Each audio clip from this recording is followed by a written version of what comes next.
Don't not be Thibodeau. And here it comes. It's about to come in. Oh my God. They didn't. They took Sauce Gardner. Oh my God, they don't want an edge. Maybe he likes Jermaine Johnson at 10. Then we're not going to get a wide receiver? Garrett Wilson, wide receiver. Oh my God, no edge. Who's sitting there? The Jets traded up. The Jets traded up.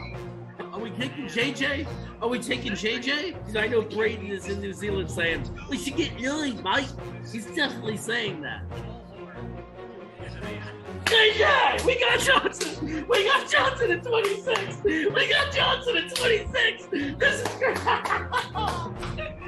Yes! They took Roger McCreary, they didn't take Dean, and we traded up. We can get to Kobe Dean. We can get to Kobe Dean. It really is. They took Breece Hall. They took Breece Hall. Wow. I mean, look, I love Breece Hall. But there's also Jeremy Ruckert, who I think is the best tight end in the class personally. They took Jeremy Ruckert. He took Jeremy Ruckert. Yes! We got a Jeremy. We got a Jeremy. Oh, and the Jets pick, and it's Max Mitchell, offensive tackle. We needed that. That's wow. We took Michael Clemens. I never heard of him. A defensive edge.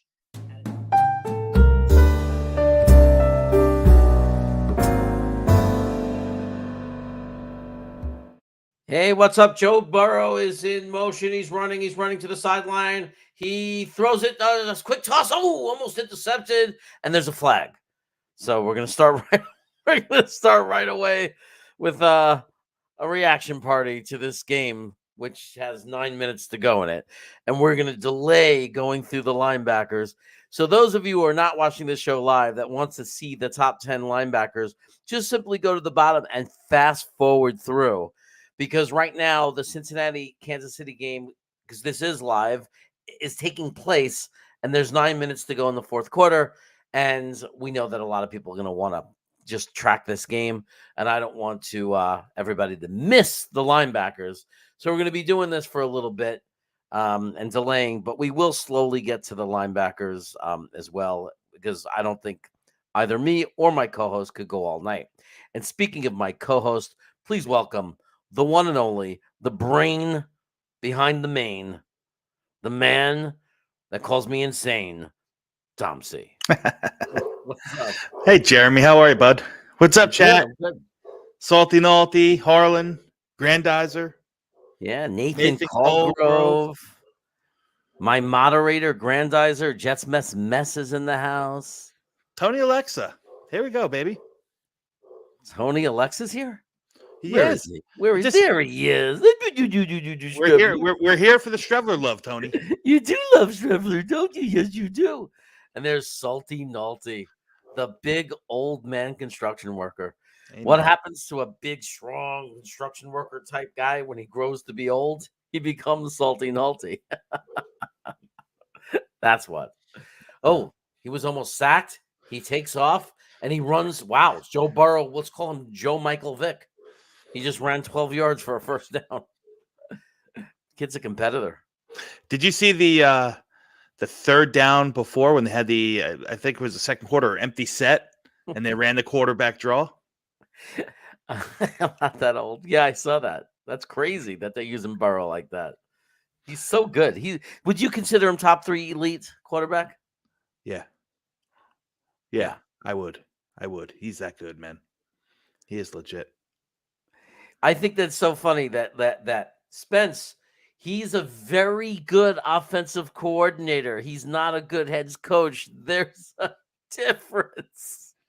You can't judge him by 1 year with Russell Wilson, who is just a guy who loves to hold the ball, combined with a coach who designs an offense where the whole concept is to get rid of the ball quickly. I mean, it was not a good match. But seriously, I don't understand why people can't understand. If he's a good offensive coordinator and then he becomes a head coach and fails, that doesn't mean he stopped being a good offensive coordinator. Don't you think? Hey, I do. And I'm going to listen. This might be a little bit homerism and a little bit of optimism because Spence has a fair point. You know, the guy, listen, Hackett bombed last year. Oh, here comes a bomb. Oh, off the hands. Nope. Hackett bombed last year, man. As a head coach. But I'm going to use the good parallel in our friend over there off the helmet Yeah. in Tampa Bay, right? Todd Bowles, Yeah. phenomenal defensive coordinator, and just an Right. awful head coach. We Yeah. know that one, wholeheartedly. We watch it all the time. So many coaches so many head coaches, right, Mhm. come from being successful coordinators. Yep. And many head coaches, when you hire them, most fail, Yeah. right? Because they're interception. Wow, watch this play. You're gonna go crazy. Yeah, you're a Interception. little ahead of me. Oh, wow, that was not Joe What a Burrow's fault. play! That was whoever number 5 is. Who is that? That wasn't Joe Burrow's fault at all. No, It or number wasn't his. 6. It's That not was on a him. great play. So yeah, I mean, Dan Quinn is another one, right? I mean, there are like lots of good coordinators, excellent coordinators. They get a job as a head coach and they fail. That doesn't mean they're magically not a good offensive coordinator anymore. It doesn't make any sense to think that. Like, Yeah. it means that they're not ready to be a head coach, wrong situation, or they'll never be a good head coach, and they're meant to be a coordinator. Yeah. Right? Listen, I'm going to say this. I'm going to hang my hat on this with Hackett, and I'm not saying this, with hindsight glasses on. You can go check the check the receipts and check the tweets. I said it right from the get-go, right from Jump Street, that I wanted Nathaniel Hackett. I thought he was the perfect fit for our offense. The guy is efficient. He knows how to get the ball across the goal line. His teams always have good red zone efficiency, and he's always been able to produce good running backs who always catch the ball out of the backfield. He utilizes those running backs well. I mean, it's just for our offense as constituted. The one thing that I think where we failed miserably, amongst the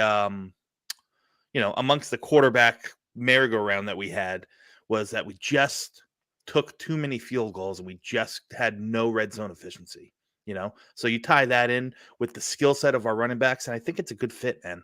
I think it's a really good fit. Yeah, look, he's West Coast offense. I mean, if I'm not saying it's a fact, I don't believe anything. Everything's hearsay until it happens, in my opinion. Mhm. Until it comes from Ian Rappaport, I don't believe anything. But if we end up with Aaron Rodgers as our quarterback, Mhm. and the reason is a good part of that reason that he's our quarterback is because we hired Hackett, then I'm perfectly happy with the Hackett Aaron Rodgers combo. Absolutely. They have a pretty good history together. Yeah. And they haven't Robert Saleh and Joe Douglas haven't shut down the idea of still bringing in a senior offensive mind to kind of tie everything together. So who knows, man? It's still so early. I'm comfortable. I'm looking forward to it. I'm very, very optimistic that it's going to be a good mesh. Depending who the quarterback is. I think another like oversight that people tend to make in all this, because Hackett obviously got all the attention, was the hiring of our new offensive line coach and pass run coordinator. This guy Carter. Yeah, Coach Carter from Tennessee. I really like what I'm reading about him, and that might be a pretty big deal. Yeah. Now, where is he? Who's the Broncos fan? What's his name again? Spence. Yeah. I don't know. Again, I don't follow Denver, so I can't say that I have any sort of inside knowledge. Just from what I hear, the whole organization last year, between the sale of the team, so on and so forth, was a big hot mess. So I don't know if that had anything to play with it. Maybe you can chime in and let us know what you hear as a Bronco fan. Was there more than just bad coaching? Wow, what a play. Wait till you see this play. You want to talk about second effort? Wow.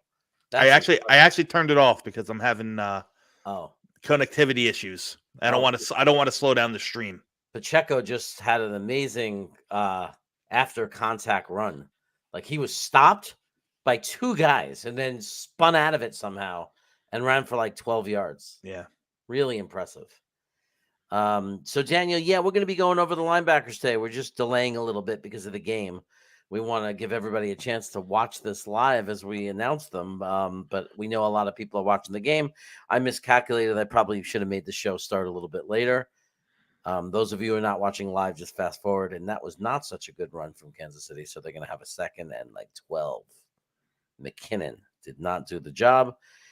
Tony Alexio, do you believe Hackett will end our red zone blues? I think personally, a lot of the red zone to touchdowns or not touchdowns is we'll blame anybody we can. But to me, I always look at quarterbacks, and I always consider the best quarterbacks the ones that score in the red zone because they have the vision and the speed to make the quick decision. Because obviously things are always tighter in the red zone. What do you think, Tom? No, I mean, definitely. I mean, the quarterback definitely holds a big part in it, but I don't know. I just felt like LaFleur and his kind of tunnel vision scheme on things. Like he last year to this year it was such an anomaly. Like he was so almost like he showed his creative prowess on what he could do with very limited resources, right? Mhm. They were hurting in the positions, but he figured out how to get Michael Carter going and Braxton Berrios to be a factor and all sorts of guys. And then it seems like this year we just saw none of that.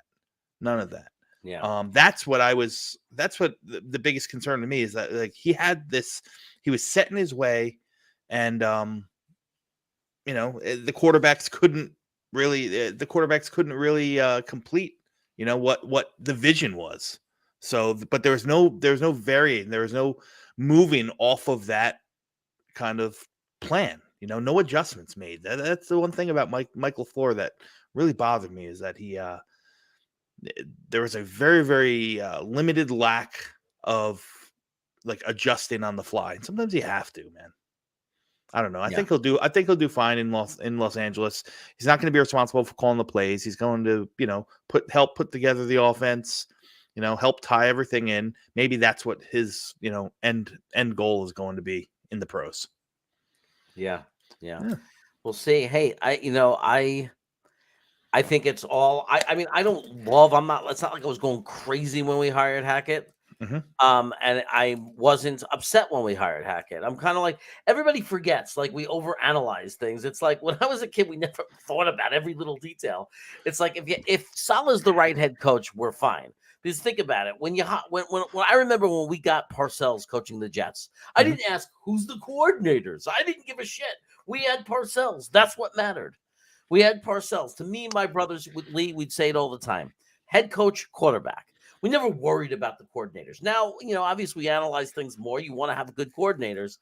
Nathaniel Hackett has had good offenses and he's had bad offenses. But at the end of the day, we have to get a quarterback. And then That's right. we'll be fine. If the offensive line is healthy, if the offensive line is healthy and stays healthy and we add to it and we come in with a really good offensive line and we have a better quarterback, that has a lot more to do with the performance than who the coordinator is. And Yep. Hackett showed that if he has the right quarterback and he has a generally healthy offense, he's fine. Yeah. I So, agree. It's listen, I think people downplay, Salah has a very unique personality, and he's very, he's very emotionally vested, and I think the players love to play for him, so on and so forth. And he sometimes can look like a little clown show at the at the podium, so on and so forth. But I don't think people are really acknowledging what he's done as the head coach here in completely revamping our defense. Right? He took us from 31st in the league to top 5 defense in the league. Right. That's his forte. So now he needs to get somebody in here who can kind of piece together the offensive plan. But I almost think that LaFleur would not have been as bad. And look, I had problems with LaFleur, but also thought there were moments where I liked him. Mhm. I don't think he would have been as bad. Like if Bryce Hall and AVT don't go down, Mhm. and we had a little bit more luck with our offensive line. Let's say Mitchell would have stayed healthy the whole time, the whole year, and AVT wouldn't have gotten hurt. If those injuries don't happen, that 15 minutes in Denver, that terrorizing 15 minutes where we lost AVT and Brees Hall, Yeah. if that doesn't happen, it feels like it would have been it could have been different. Like Mike LaFleur would have been fine and nobody would be screaming about him. If he would have had a real quarterback, let's say Zach would have panned out and been really good, or just an average to, good quarterback. And our offensive line didn't have all these injuries. Then all of a sudden we might be singing a completely different tune and he's fine. So he was definitely, with his positives and negatives, he was definitely impacted by all these injuries. Sure. It's crazy that people say, oh, that's just excuses. That's crazy to me. Yeah. How can people say that it doesn't make a difference when you lose when you're 5 tackles deep? Right. And then Zach completely gets the jitters or whatever, the yips. And then you bring in Mike White and he gets hurt.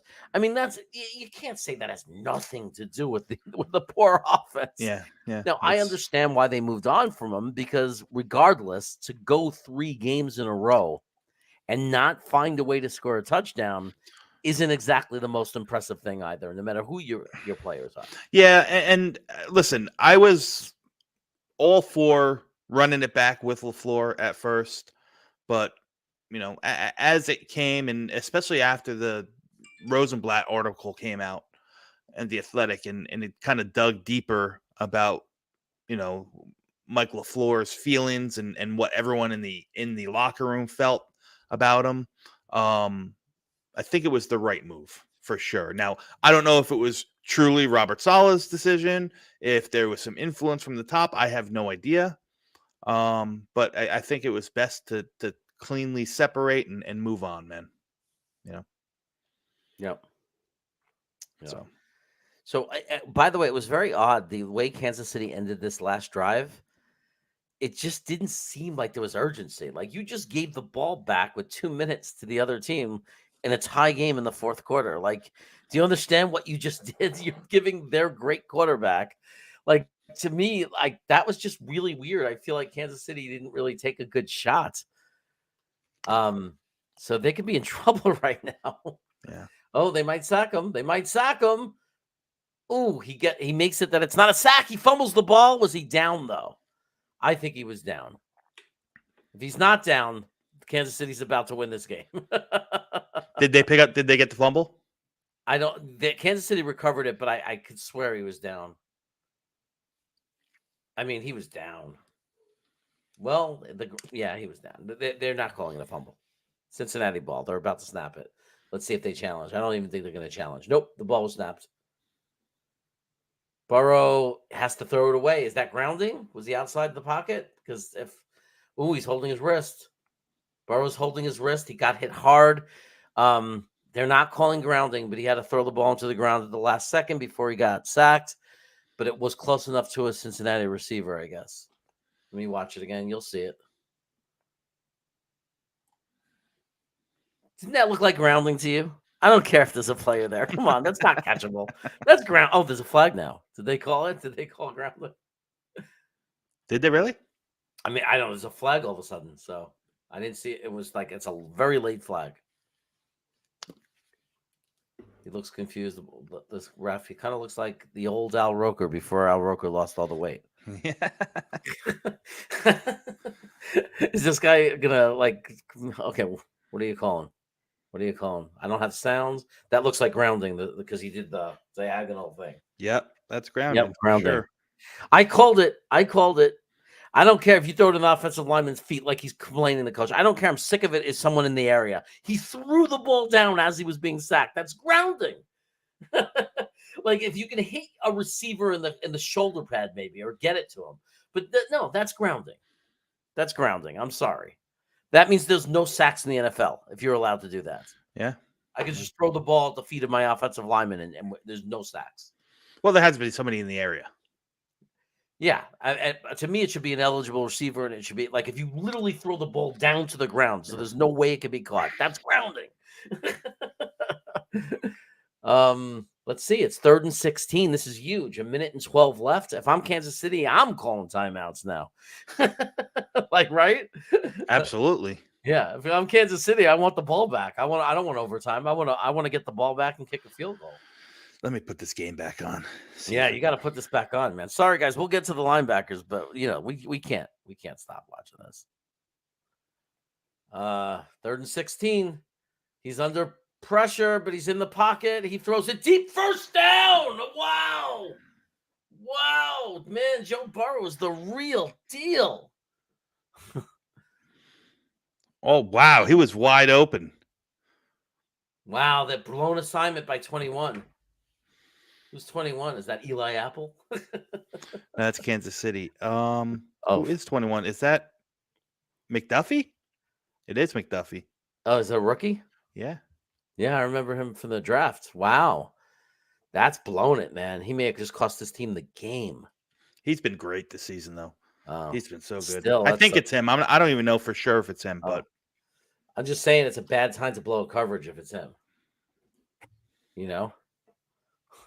I mean, then again, I don't know what the play call was and what his responsibility was or anything. Yeah. So just looked like it was his fault. 47 seconds left. Yep. Grandizer. Modine, what is? I don't even understand that comment. What he's saying? Blown coverage must have a Jets defensive coordinator in the area. What? I think he does it for attention.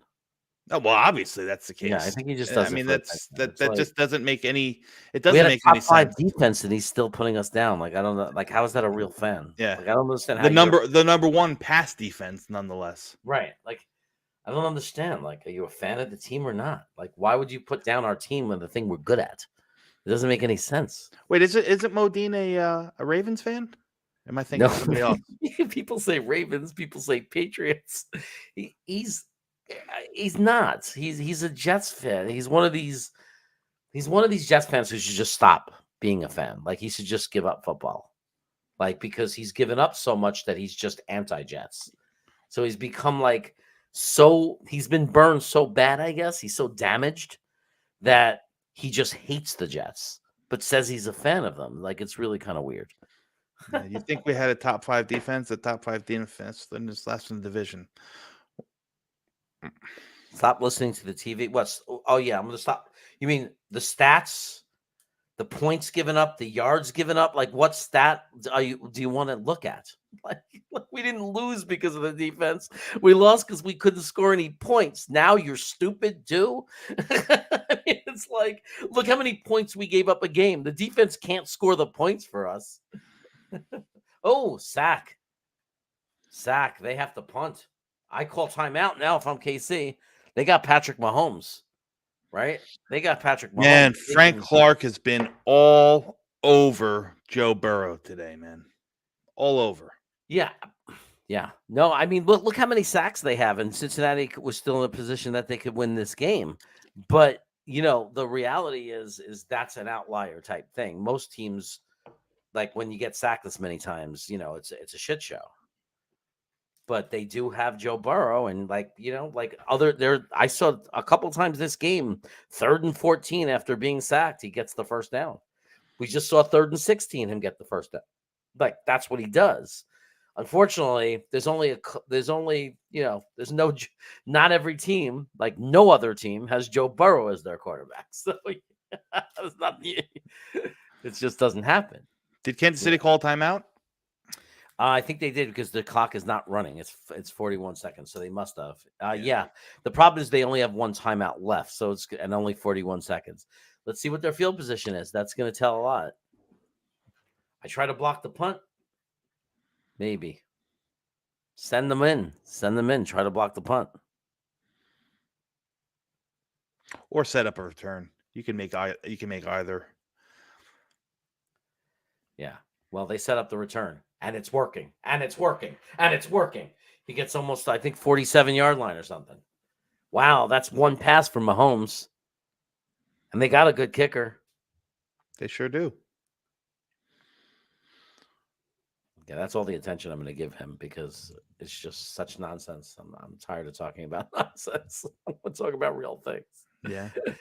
Sorry, the channel has grown up. We're not like It's not the old days when I have 100 subs. Yeah, it's Sit okay, there Mo. arguing about stupid things. Yeah, it's okay.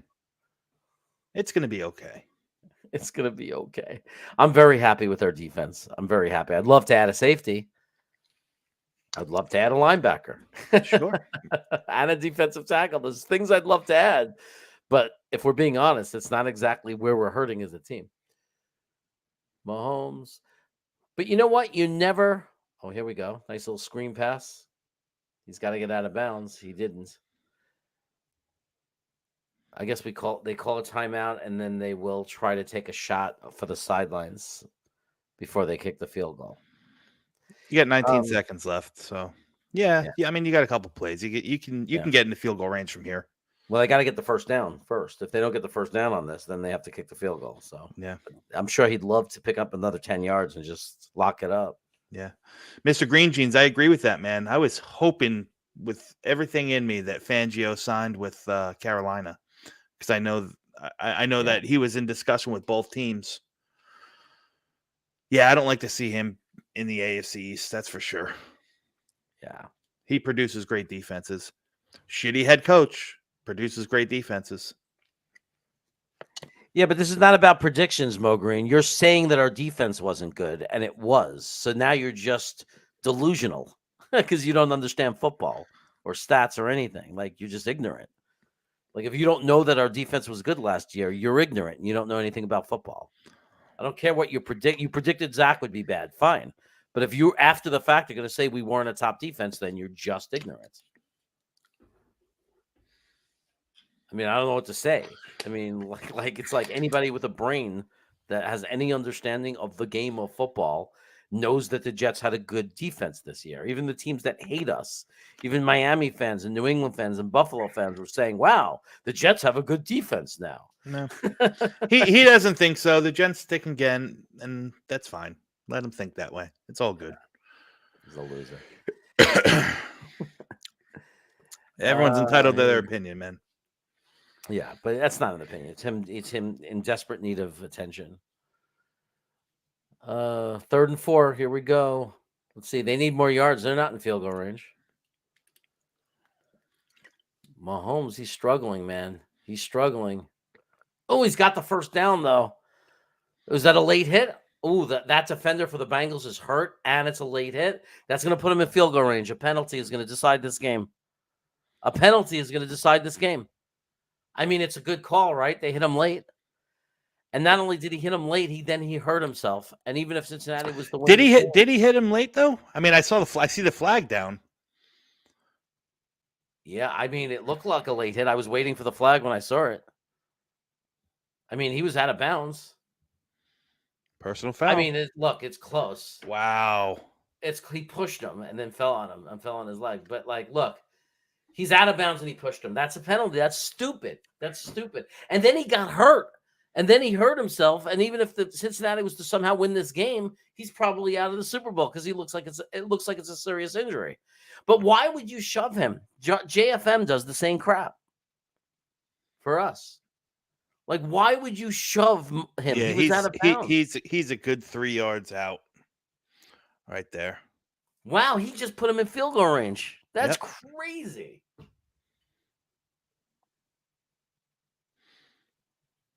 And they're going for the kick. Oh, man. Wow. That's but man, how does that player face his teammate? I mean, that was so bad what he did. So unnecessary. That was so unnecessary. Why? Why would you touch him? You have to know the rules, right? You have to know as much as, even if you don't agree with the rule, it's still the rule. It's not about you can't argue that the rule is bad. It's the rule. You can't touch them. Oh, that is good. That is good. Any flags? Was there a timeout called? Nope. Unless Cincinnati has a miracle. Kansas City has just avenged their loss from last year. Wow. On a stupid penalty. Right. What a stupid penalty. What a stupid penalty. Wow. I'm telling you, man, we're not the only ones. We always think when JFM does it, We always think like it's only us. It's only us. It's not only us. Here's a team where a guy just did it to cost his team the Super Bowl. You know what's interesting is that Leon Lett is a defensive coach, a defensive line coach in the NFL. Mm-hmm. And those of you who know Leon Lett had two of the most dumbest plays in history. He sure did. He's the last player I would think would have become a coach. Dumbest player. Cost himself a Super Bowl touchdown and cost Dallas a game on Thanksgiving against Miami. Yeah. Because he didn't know the rules. So the game's not over. There's 3 seconds left. And then we'll start the linebacker show. But we should have started the show at 10 Eastern because this would have been more normal. But guys, we're going to name the top 10 linebackers. Yeah, well, I can do my my honorable mentions while we're waiting for these last 3 seconds to pan off. So as you guys know by now, if you've watched along on our Sunday series, I'm going through the top 10 guys from each position as I rank them, as I have them, and you're going to know some of the names. Maybe you don't know some of the names. Some of the names are going to be a little higher or lower than you might think, but these. Jeremy, I just saw your face. Is that a touchdown? Is that a touchdown for Kansas City? Like, what was the ruling on that? For Kansas City? It looked like they got the ball and ran it back for a touchdown, but I guess they called it out of bounds or something. Game over. Game over. It doesn't matter. Game's over. Yeah. So I have a draft guide coming out, guys. I'm probably right around the combine. I'm going to release it. I give myself a little bit time to make adjustments as necessary. I'm looking forward to it. I'm flying down to Mobile tomorrow evening to start the week at the Senior Bowl. Already got some good stuff lined up. I'm looking forward to it. Formally scheduled my first interview with a player for Tuesday morning, 8 a.m. So I'm stoked. It's going to be a good thing. Some of these linebackers we're going to talk about will be down there at the Senior Bowl. So before we get into the top 10, I'll tell you about the 3 guys that I have on my list that just missed my rankings. Number 13, Mikel Jones from Syracuse. Really nice player, fluid athlete. He's got that sideline to sideline speed. He's a little bit undersized for a Mike backer, 6'1", 225. And he doesn't play very physical, so he gets caught up in the middle. He gets caught up with blockers a little too much. He's more of a kind of chase and drag kind of tackler as opposed to being a real physical force, but he does always have his nose all around the ball. So, he's going to hear his name called at some point in April at the draft. The next guy I have is Henry To'oTo'o from Alabama. And I know I'm probably saying he's an honorable mention? He's an honorable mention, yeah. Wow, because he's ranked really high. So, I think his name and what he's done in Alabama and his presence kind of supersedes the play he puts on the field. So, like I said, he's a leader. He's very smart. He plays really tough. And he's got all the physical makeup of what you would want out of a linebacker, athletic and all that stuff. Except he just doesn't put it all together on the field. He's very, very underwhelming. And from last year to this year, just nothing seems to nothing has seemed to grow, as everything stayed flat from his second year in the league. So he's a guy that I think is going to, like I said, the name supersedes really the product that he puts out on the field. I watched tape from him this year and last year, and it's just, for me, I was not impressed, not wowed. I entail like the guys like Jones, who I just talked about from Syracuse, who's kind of the opposite. He's kind of the opposite, where he no one knows about him, but somehow he always has his nose right around the ball. You want To'oTo'o to do more, and it just doesn't produce. And the guy who just missed my top 10, Mike Jones Jr.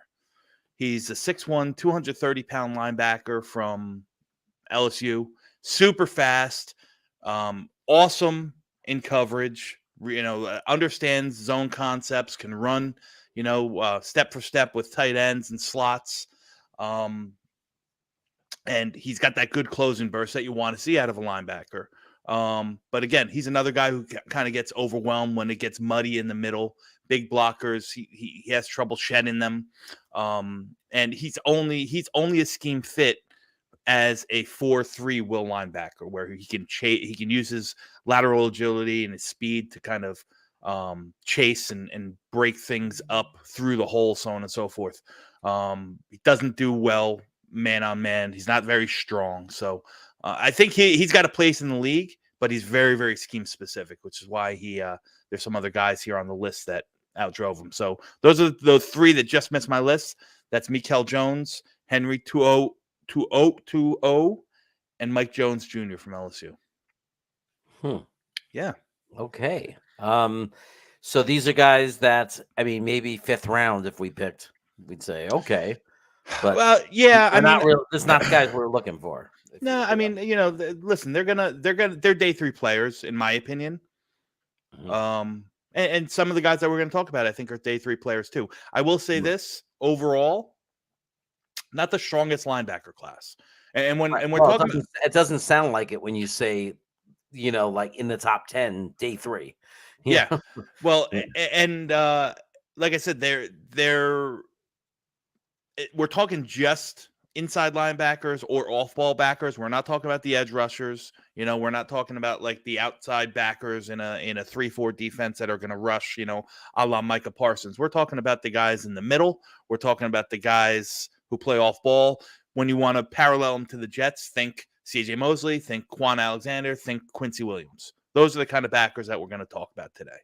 We're not going to talk about the rush guys. We'll do that when we get into the edge. I lump those stand-up outside linebackers, the Chandler Joneses of the world, the Micah Parsons of the world, out with the edges. So whenever you're ready, we can get into this. All right, let's go to number 10. The number 10 ranked linebacker by Dom C. Ivan Pace Jr. from Cincinnati. That's another one that's ranked higher right now in PFF. Yes. So he's a really good athlete. I'm going to say that much. Uber productive, 6 foot, 225 pounds. Had 20 tackles for loss, 9 sacks, 4 pass breakups, 2 forced fumbles last year. Plays with excellent instincts. And like I said, he's uber productive. He's got a natural nose for the ball. He's always around the football. And his 2023 numbers show just that. Now, Cincinnati utilized him as that rush linebacker. So some of his stats and the tackles for losses and the sacks and stuff like that aren't coming from what we're thinking about as a traditional linebacker spot. A lot of them's coming off the edge, using his explosive athleticism to get to the quarterback. The guy has pass rush moves for a small guy. He's built very short, stocky, low center of gravity. He's like a freight train. And he's got a phenomenal array of pass rush moves. Probably maybe the best spin move in all of college football.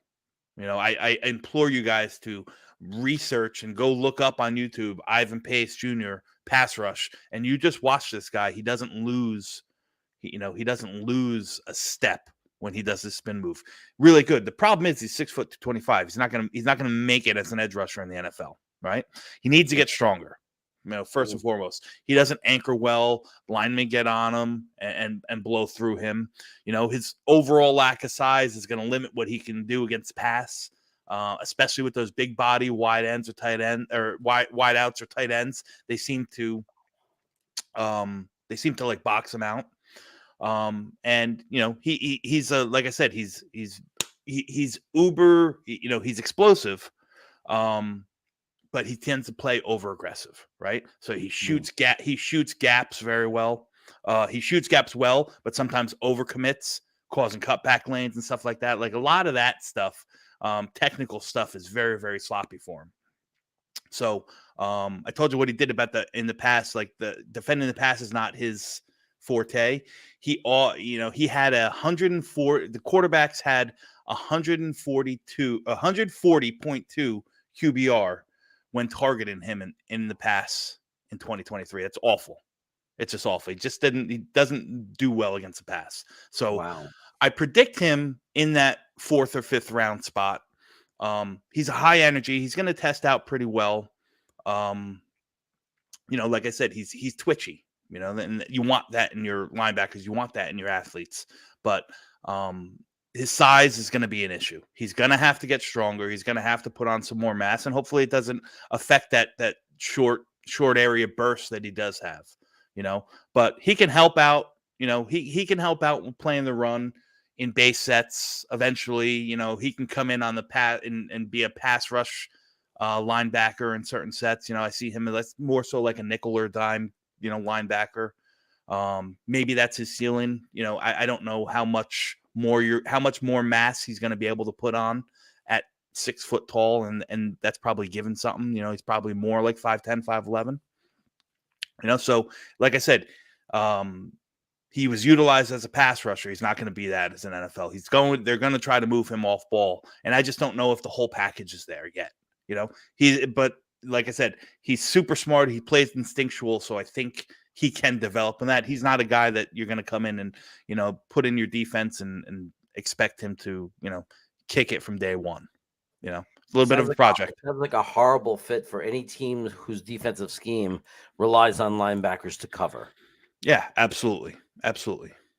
That's a very, very good point. Like I said, but doesn't have the makeup of your normal 2-down thumper, right? He doesn't have that body. He's not 6'4", 250 pounds, shed blocks like left and right. So he plays that style, but he's got the body of, a small, shifty guy. So right. So it's not going to translate well to the NFL. It doesn't feel like it. Well, I don't know if he's going to there's going to be, he's going to translate to the NFL. I just don't know what the exact fit for him is yet. It's going to take a little bit of time, but he's a guy I can definitely see developing better. And he's a guy that I definitely think can, produce on special teams, which is always a need. So I comped him.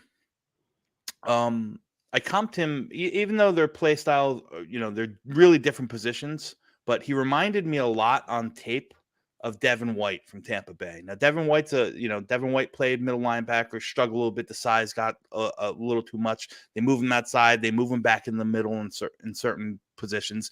But Devin White, he's got that high draft pedigree. He's much, much faster, in straight line speed than Ivan Pace, but Devin White also struggles at some of the same things in pass coverage, so on and so forth.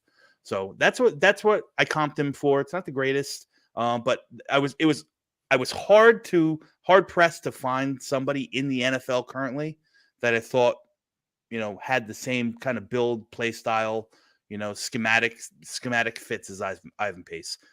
Listen, if you take him in the late round, you take him in the third, day 3. He's gonna, he's a guy that wants to play football. Football is his passion, and that's Ivan Pace, man.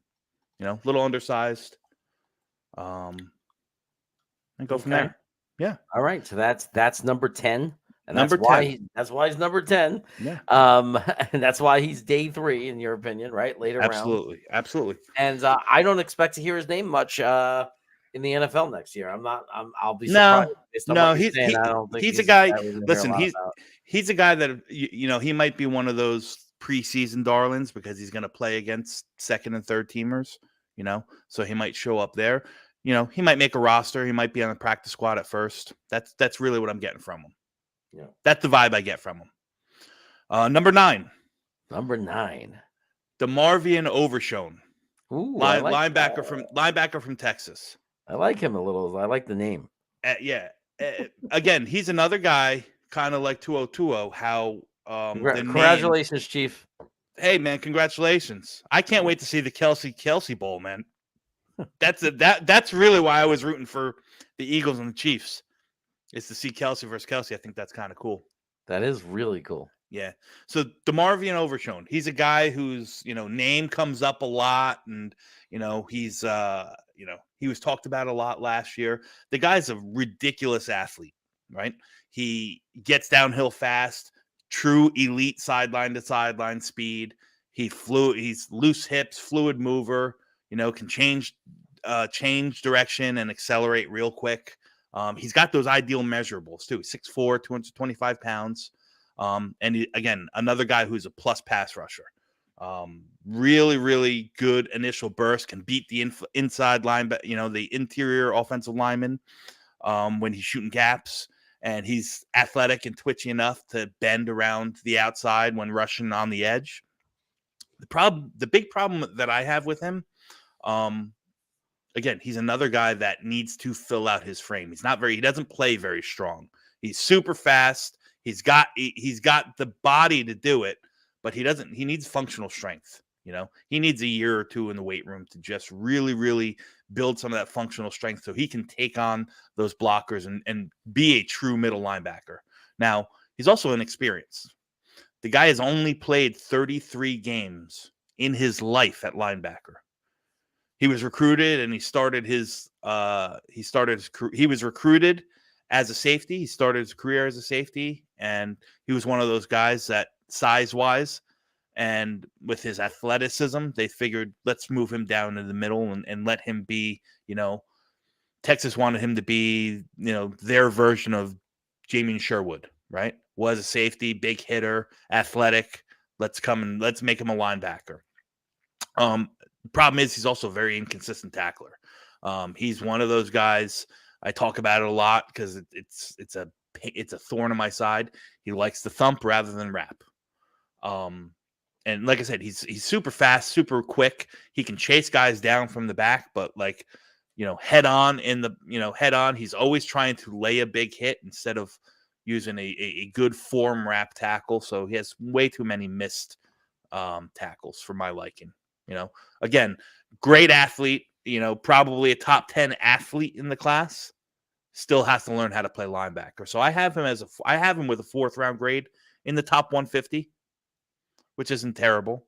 And with the proper coaching and put in the right scheme, he has the ability to really excel. He can become a good linebacker. He needs to get a little bit stronger. He needs the reps. That's the thing with him, is that he's 33 games ever playing linebacker. Wow. 33 games. So I think he can be a great will linebacker. I think he can also play middle linebacker if he gets a little stronger and really learns how to stack and shed those blockers. But I could see him as a will linebacker, chasing gaps, chasing tackle, and making plays in the backfield, blowing up screens. That's the kind of thing that I think he can do very, very well. So that's the Marvin Overshown. Wow. So number 9, the Marvin Overshown. Yeah. And now we move on to number 8. Oh, so Overshown, by the way, day 3, right? Of course, day 3. Round 4, yeah. He could go earlier. Again, this is just my grading, but he could go earlier. But he's probably not the best pick for a team that wants to plug and play a starting linebacker. No. Got to get stronger. He's in the top. Yeah, he's in the top 150. I think he's, athletically, he's probably top 20 in the class. But as a football player, he's probably, probably top 150. He's a guy that, like I said, he's going to need reps. He's going to need to develop. He's going to need to get stronger. Super high ceiling, but he's going to have to reach that ceiling. You know what I mean? Yeah. He's just not there yet. Yeah. So number 8, Diane Henley from Washington State. He's 6'1", 220 pounds. Again, another super athletic, true sideline to sideline playmaker. Guy's got always in the tackle. 7 of the 12 games last year he played at Washington State, he had double-digit tackles. Excellent. Probably one of the top true coverage linebackers in the league. Or coming into this draft class. He can man up, he man up on slots. He can man up on tight ends. He can pick up he can pick up the running backs with ease out of the backfield. He does a good job reading the quarterback's eyes, in feeling around in zone, passing the transferring the receivers into the next zone while staying home. He does all that stuff good. Does a great job, like I said, in pursuit. Always very, very strong, very tactful, open field tackler as well. Won't get burned. Not a guy that's going to drop to his knees and get juked out of his shoes. Again, thick and solid build, but at 6'1", 220, he's a little bit of the small side. So he's going to need to put some more weight on without it hindering some of his aptitude that he excels at, the speed and stuff like that. That's always a touchy subject. You can always say, yeah, let's pack 10, 15 pounds on this guy, but then it hurts his speed, or it hurts his flexibility, or hurts his ability to, his short area quickness and all that stuff. So it's not always the best thing. Henley is another guy who hasn't played a lot of linebacker. So he was a transfer. Diane Henley transferred from the University of Nevada. And at the University of Nevada, he was a wide receiver and kick returner. Wow. Yeah. So that shows his level of athleticism. But he's only played 30 games at linebacker. So he's very, very inexperienced, and he's a very, very, very raw pass rusher. He lacks any real, true NFL caliber pass rush moves or counters. And he's short and compact, shorter arms, doesn't have the length to work around the edge. So he's a guy that's going to have to kind of, hesitate and slip through gaps to get to the quarterback. He's not going to create, he's not going to create pressures on his own. I think he's going to be, we talked about special teams guys. I think Henley can be an elite special teams guy right off the bat while he learns and gets more reps at the position. Super athletic. He's a guy that can fit right in as a, in passing downs. I could see him as a 4-2-5 linebacker. Coverage skills are elite, no matter where you put him. So, again, another guy like Overshown, I have right, in my top 150. Think he's a 4th-round player. He's been getting a lot of buzz recently, so it wouldn't be surprising if he tests out well at the combine and has a good week at the Senior Bowl week, that he he starts to move up boards. He's one of the guys that I can't wait to see next week. I'm gonna really put some eyes on him. Oh, cool. So he'll be there. Yeah, he'll be there. And I think that the best comp I found for him is Kazir White from Philadelphia. Your true 4-3 coverage linebacker. That's Henley in a nutshell. Have you ever been in Alabama before? I've been to Alabama. I've been through Alabama. I've never stayed in Alabama. You and Green being in Alabama. That's hysterical. Yeah. Okay. Yeah. Okay. I gotta laugh at that. Okay, so Henley, that's number 8. Yep. Again, definitely not for a team that's looking for a linebacker. Obviously, that's going to rush the passer a lot. No, he's a guy that's going to fit a team that's heavy zone schemed. Mm-hmm. Even though he can play man, but he's a guy that's going to fit into a heavy zone scheme. Probably be your sub linebacker. Your nickel or your dime guy. Mm-hmm. I think that's what he's meant. And then if he with more reps and more experience and more time, could he develop into a true off ball linebacker, will linebacker? Absolutely. But it's not there yet. It's just too raw. Right. But right. he's got big boy pass coverage skills right now. Wow. So 4th round. Yeah. Top 150. Just like with this next guy that we're going to talk about in that same range. These guys I have in my top 150. They can go 4th. But I wouldn't be surprised if they go 3rd. Some of them, especially the next guy we're going to talk about, I wouldn't be surprised if he goes later. And that's Nick Herbig from Wisconsin. Nick Herbig from Wisconsin. Okay. Yes, the brother of Nate Herbig. I was going to say, the name sounds familiar. Yes, and that's not why he made my list. 6'2", 230 pounds. Again, a guy at Wisconsin who was used mainly as an edge rusher. So his stat line looks like he's an edge rusher. 32 solo tackles, 16 TFLs, 11 sacks, 2 pass breakups. Again, super, super smart, high IQ football player. good grasp of concepts, understands zone, understands man, understands, counter moves very, does counters very well.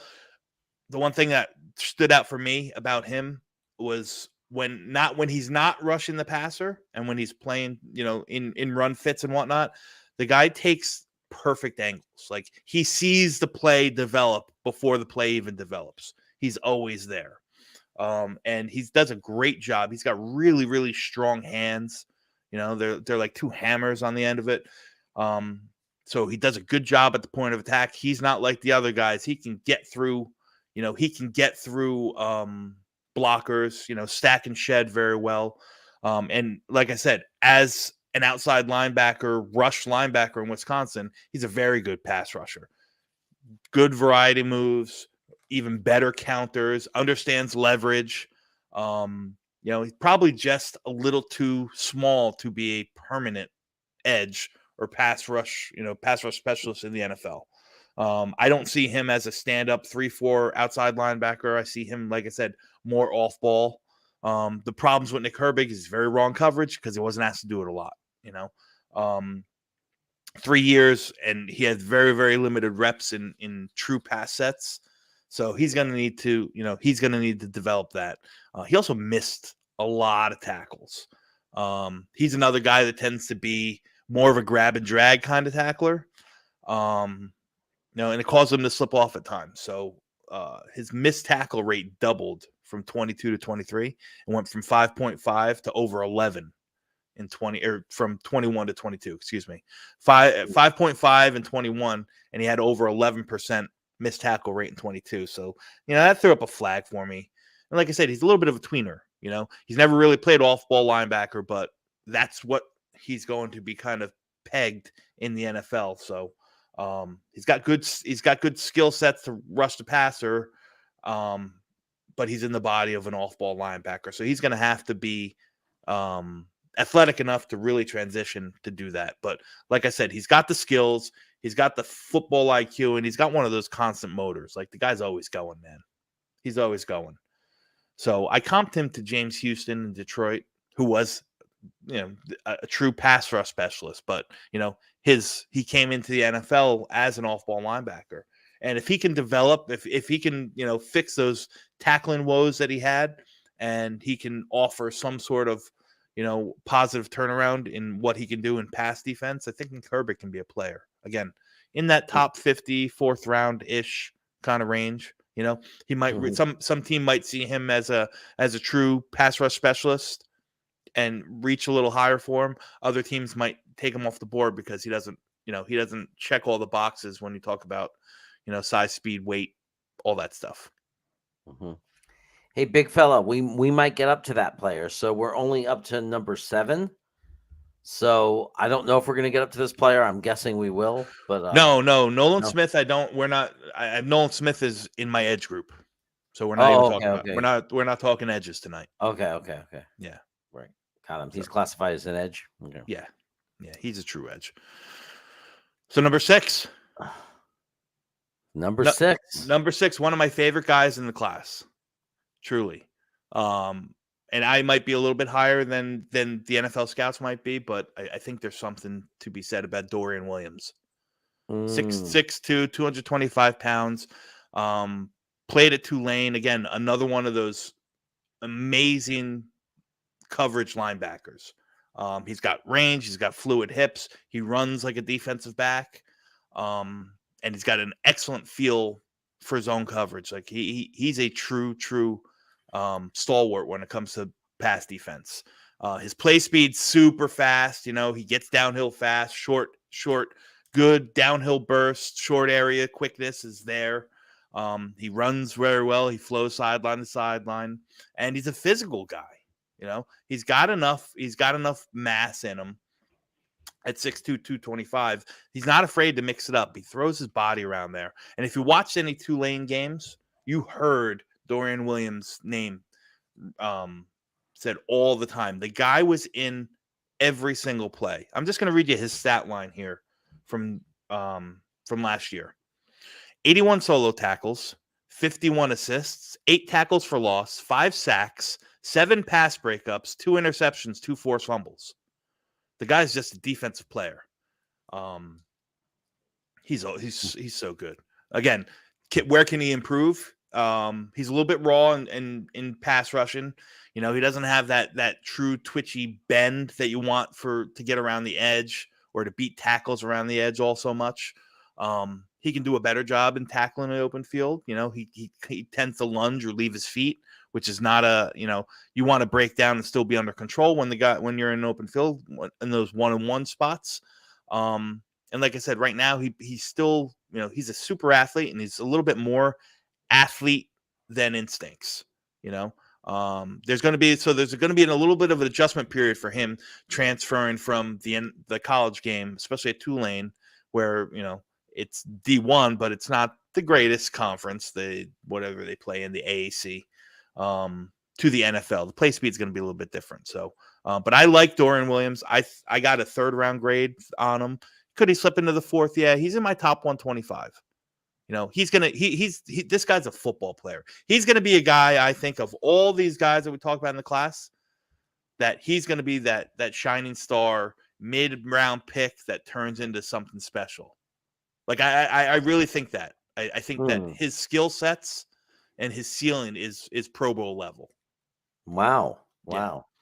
I mean, it sounds like, especially when you talk about coverage and everything, it sounds like 49ers, Jets, maybe I'm trying to think of other teams that play that defensive system. Like a 4-3. Well, I think he's not too scheme specific, but I think that's his best fit. His best fit is will linebacker in a 4-3 scheme. Right. So right. Yeah, could he step in Quan's shoes? Absolutely. San Francisco for Dre Greenlaw. I actually comped him to Matt Milano from Buffalo. I was going to ask, please tell me who the guys that remind you of Matt Milano are. I want Matt Milano. I want a guy that can become Matt Milano. Dorian Williams is Matt Milano. I mean, wow. Matt Milano might be a little bit bigger per se, a little bit more stout, but he plays with that kind of lay it out on the field attitude. Is ridiculous. Like I said, Dorian Williams is ridiculous in coverage. One of the top 3 in the class in the linebacker position. And when he hits you, he hits you.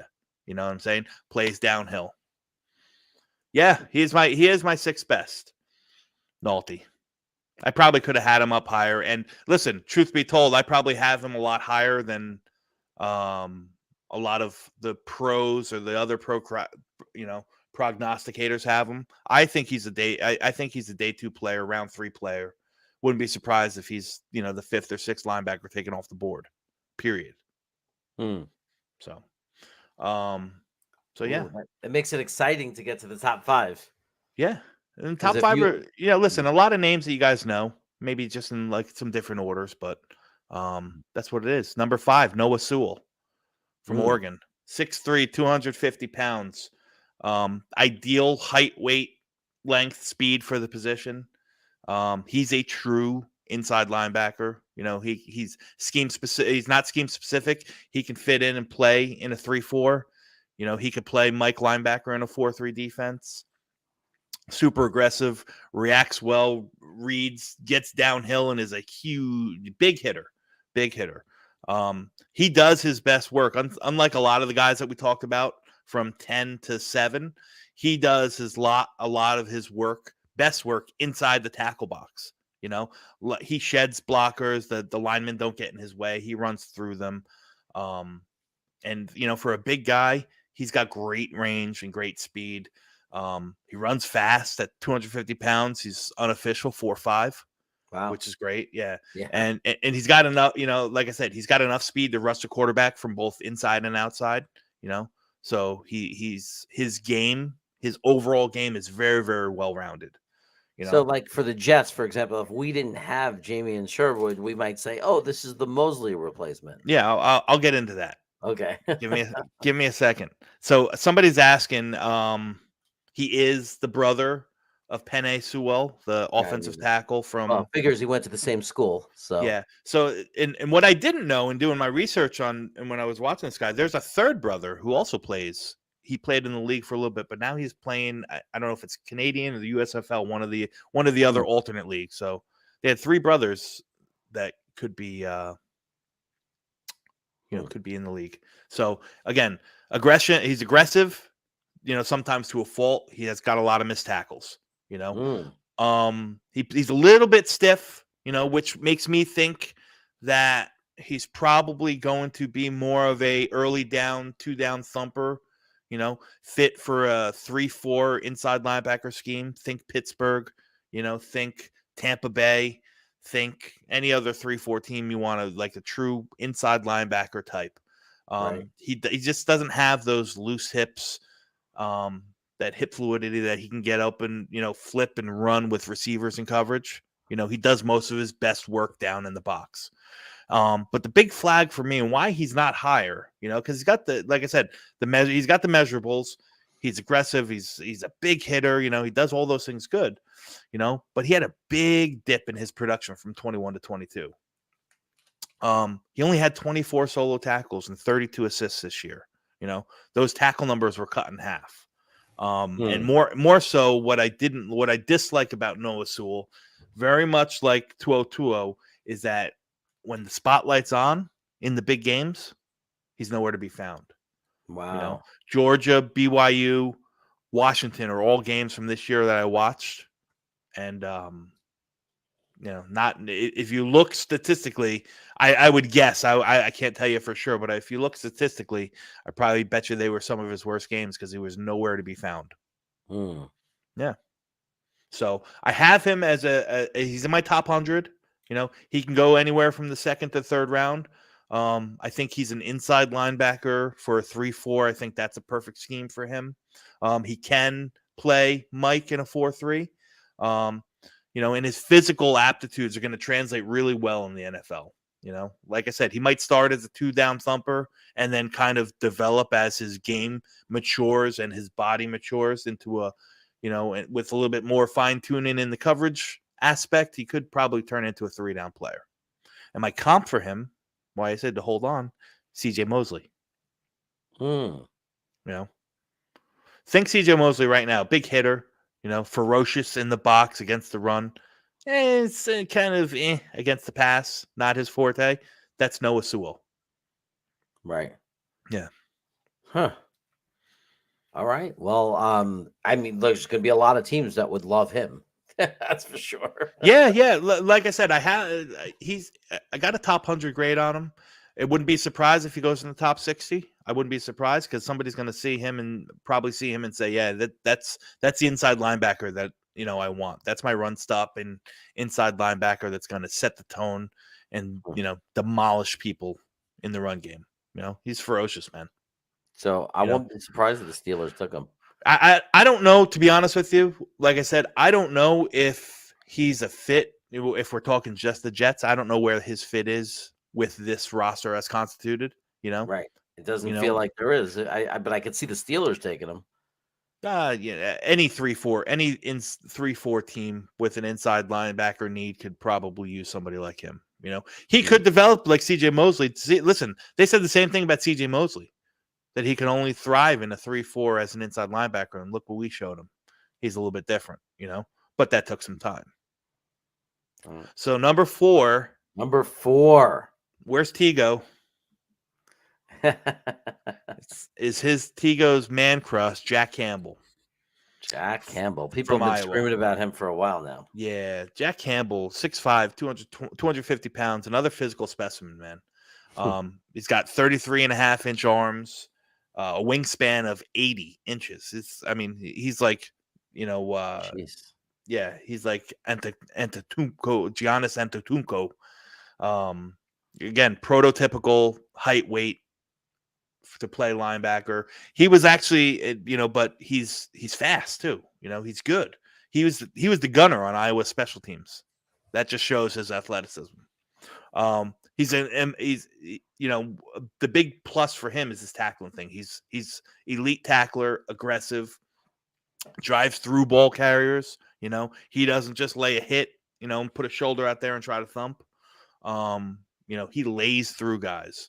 He had an 8% missed tackle rate in 2022, which is really good. Again, plugs holes very well, moves laterally pretty good for a big guy. And, when caught in those chase and tackle situations, and just demolishes linemen who come into the second level. He just blows right through them. And he plays like I said, he plays very good. He's a good linebacker. He's instinctual. He sniffs out the screens and the counters very well. He doesn't bite he doesn't bite too hard on the the play action fakes. He's for a guy his size, he's pretty, like I said, he plays with good anticipation, decent enough athleticism.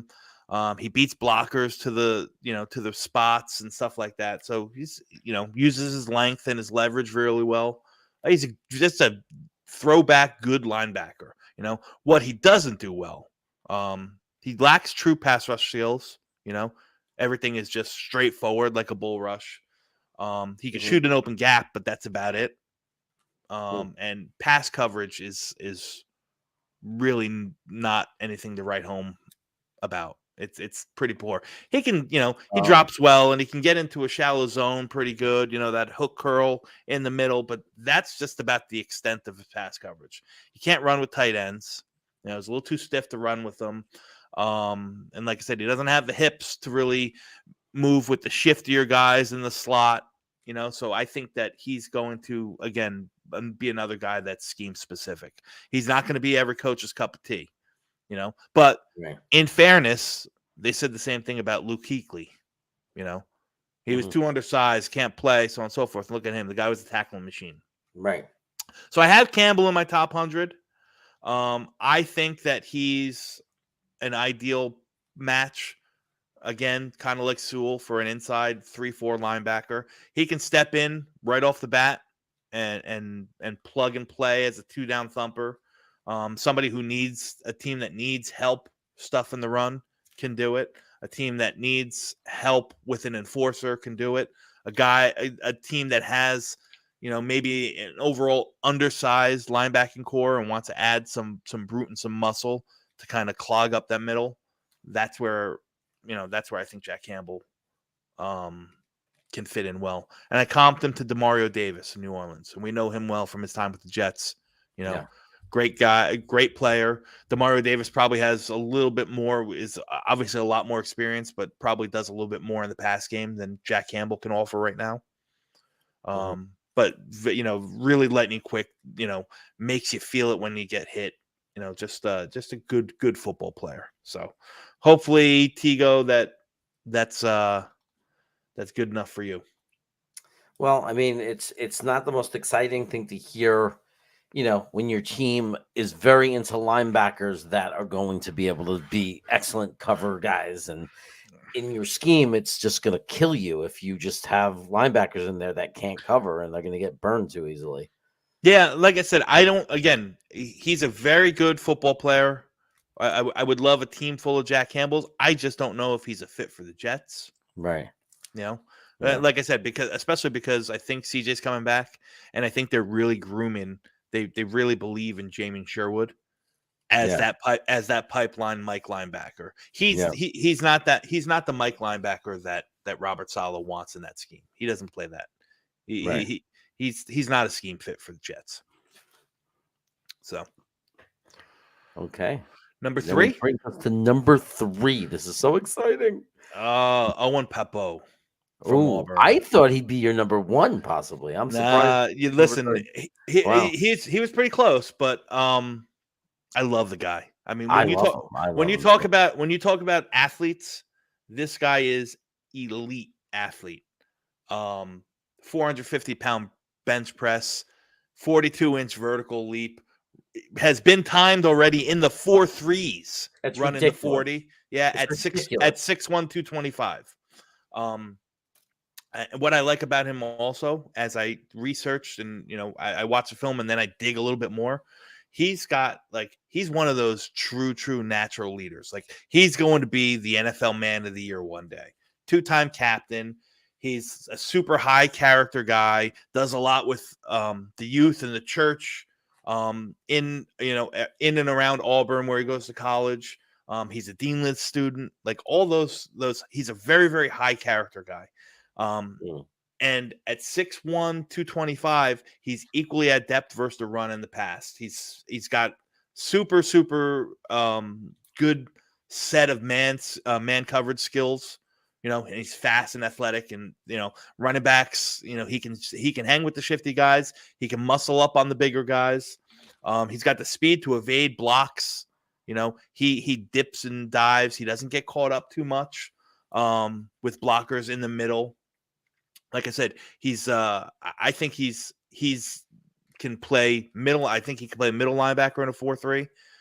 He can play weak side linebacker. He can probably even play some strong side as well. And because he's got enough oomph to do it. There's going to be some size limitations. Some teams won't like him because he's 6'1", and 225 on the books probably means about 210, 215. So he may need to get a little bit stronger. He's got that. The one thing I notice on his game film is he tends to have a wandering eye. So he'll be in zone coverage and he'll be watching the quarterback, and not looking at the guy who is coming across his zone or coming across his face. So he's got to develop a little bit more as his own in zone coverage, which is fine because I wasn't asked to do it all that much. And like I said, he can get a little bit stronger. He can grow with a little bit more functional strength, so he can win. He can win in pass sets, but it's done with just his speed and athleticism. Like he transferring that speed to power, where he gets around the edge and then can get through the tackle. That's just nowhere. That's non-existent. That's not in his game. So he can grow. He can get a little bit more functional strength.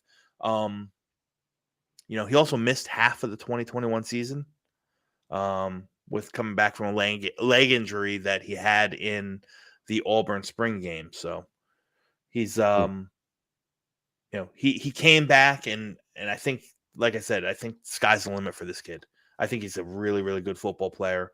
I have him in my top 75. I think he's a second round, third round guy. And I comped him to Dre Greenlaw from San Francisco, the will linebacker for San Francisco. Flies all over the field, good in coverage, everything that you want in a linebacker skill-wise.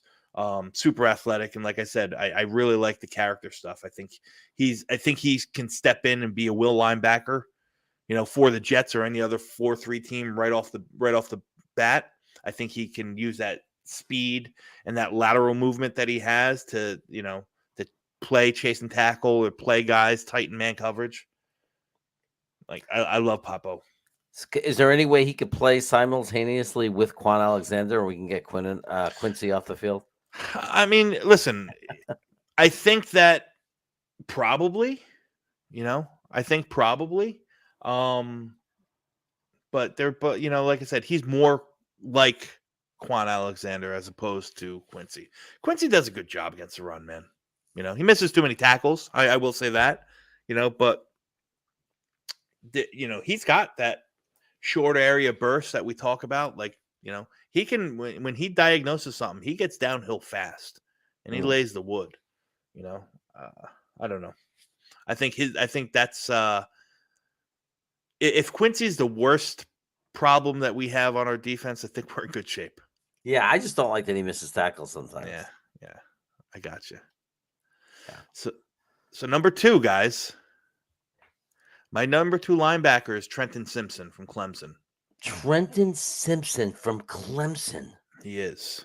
I just needed to say it like that. I'm trying to throw you off your game. 6. Well, you know what? He's probably everybody's number 1 linebacker. When is he projected to go? Late first, early second. Oh, okay. So I mean, he's got the complete package. Ideal measurable is 6'3", 240. He's got position flexibility. He can play anywhere. He can line up as an inside linebacker. He could play Mike. He could play Will. He could play strong. He could play that strong linebacker in a 4-3. He can play on the edge if you need him to. He knows how to disrupt the passer. He gets into passing lanes. He's very long. He's a plug and play prospect. All right. Top tier athlete, like we talked about. He's got good tackling skills, powerful wrap and tackler guy. He's got that sideline range. He's another guy who always has a penchant for having his nose where the ball is. He finishes strong. He plays he plays very, very, at a very, very elite level in short area with a quick burst. But 2022 was down for him, and I just couldn't get off of that. I couldn't grade him as the top linebacker, even though he's got the skill sets and the ceiling might be there. Just 2022 is just a down year, 2021, where he really shined, he played the star backer at Clemson, which is kind of like think of a big nickel. Kind of think, Jeremy, of what Brian Branch was this year for Alabama, right? That's what Trenton Simpson played at Clemson in 2021. He stood out. He had a lot more free range and shine. This year, they moved him into like a stacked linebacker, kind of like a Will or a Strong in a 4-3. And his production suffered. So I can't get off of that. 41 tackles, 4 TFLs, 2.5 sacks, and 3 pass breakups. He just had a down year. His pass rush needs some help. Like I said, he's got the length and he's got the speed to win, especially on the edge against some tackles. But he doesn't. He really doesn't develop. He hasn't developed a counter move yet. And he doesn't do well in tight quarters in those muddy situations, block shedding. He doesn't stack and shed very good. He's more of a slip. He'll dip and slip, to get through blockers, and sometimes that's the worst thing to do. He could use a little bit more muscle, even at 240 pounds. If he plans on staying on the inside, I think he's going to have to get a little bit stronger. So, like I said, I think he's probably gonna be a first-round pick. It's gonna be late first, early second. Teams are either gonna love him or they're gonna realize that this class doesn't have a true first-round linebacker in it. But his ceiling's too high for a team not to fall in love. He doesn't fit that traditional, off-ball linebacker mold. I like him as a will. I think you use him as a will and let him chase down tacklers, shoot gaps, and pressure the quarterbacks that way. But I'd love to see him produce. I just saw when he moved into this position that he's coming to the NFL to play, his production dipped. So that's a big flag for me. So that's why I didn't have him number 1 on my board. Yeah. Am I boring you, Jeremy? Because no, that's just somebody else's interpretation. Mo Dean says you're nodding out. No, my number one guy on the board, guys, is one of my favorites in the entire draft class, Drew Sanders. Drew Sanders, okay, 6'4", 230 pound. Yeah, Tigo's not happy with that, but go ahead. That's okay. 6'4", 230 pounds. Just versatile. He's a guy who came in. He's a transfer. He came from high school to Alabama, where he was an off-ball linebacker. In high school, Alabama tried to transition him to just playing the edge, being just an edge rusher. And he was a part-time rusher and just didn't really jive for him. So he transferred to Arkansas to get more playing time, moved back into his natural position. And he excelled, man. He's got a phenomenal array of pass rush skills, but he doesn't have the true mass or length to really work as a specific outside rusher all the time. Very, very good athletic makeup, super smart IQ, smart football player. Again, plays a step ahead all the time, so he anticipates very well. He can flip his hips and run with the best of them. His movement skills are elite, top end. I really like, he's long, he's agile for a 6'4" guy, which I really, really love. The big knock I have on him is that where does he really fit? his tape, shows that he's very, very good on the edge. It shows that he can move laterally very, very well, and flows very well. But he's probably, some guys are going to want him on the outside. Some guys are going to want him on the inside. I don't know where his true fit's going to be. And again, has great strong hands, needs to put some lower body strength to really, really drive through or maintain that anchor when playing against these big, imposing offensive linemen that get up on him. Huh. So, wow. So, and where do you think he's going to be drafted? Like, if you had to guess, where do you think he's going to get selected? I think he's just like Trenton Simpson. I think he's I think he's a late first, early second guy. So you don't think there's going to be any linebackers in the top 15? No, I do not. I wouldn't be surprised. I think there's a more likely chance that there's no linebackers taken in the first round. Wow. Yeah, that's probably hasn't happened. But I've noticed that linebackers have fallen from the 80s, 90s. I remember when linebackers can commonly go in the top 10, and I noticed that you don't see that as much anymore. Yeah. No, it's one of those positions that you can get good play. It's not a focal point. What are the focal points now? What think about franchise tags, right? On defense. Where are the highest franchise tags? Defensive edge and rush players, right? Mm-hmm. Cornerbacks. That's where most teams build. And then they fill in the rest of them. So the off-ball linebacker is really, really understated. They fall, right up there with safeties and tight ends. Right? As kind of positions that are, almost overlooked. But Sanders, I think, like I said, he's got sky high upside, super athletic. I think his best fit is a Mike. He can play even like that Tampa 2, with Tampa 2 principles where he drops back into coverage and into the deep middle.